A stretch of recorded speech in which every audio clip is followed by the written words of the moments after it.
Hey guys, Margie FitzGerald here, and I'm continuing through these examples of psychological and emotional kidnapping of the children by narcissists in child custody cases.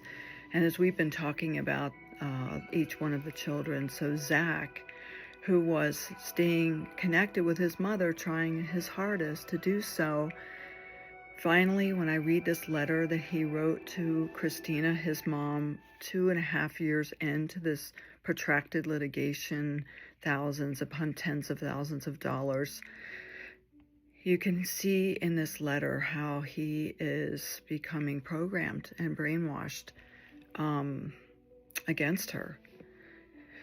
So it's sad, but it's really important for people to understand, and they can intervene, parents, other, coaches, because this is a type of abuse, and professionals are mandated by law to report the abuse, and it's not happening. At least it will happen when there's a landmark case in this, which, mark my words, there's going to be. So this is from August 2007, a letter that Christina wrote.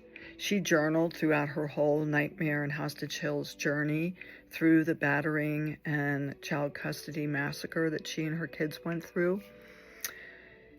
Mom. So he still was calling his mom. The other two were no longer calling her mom. They were calling her by her first name, which is typical in these cases. Where to start? Oh, I know. Stop saying that you know it's hard. If you really thought that, you would stop pushing this situation.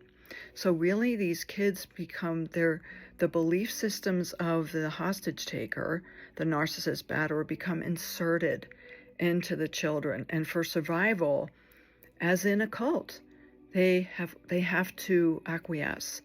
They have to ultimately surrender, because the courts are not enforcing the laws to stop the abuse, and the mental health professionals, which is partly why I'm doing this, to educate on these tactics so that they can effectively, accurately assess these cases for early intervention to protect the kids from lifelong damage.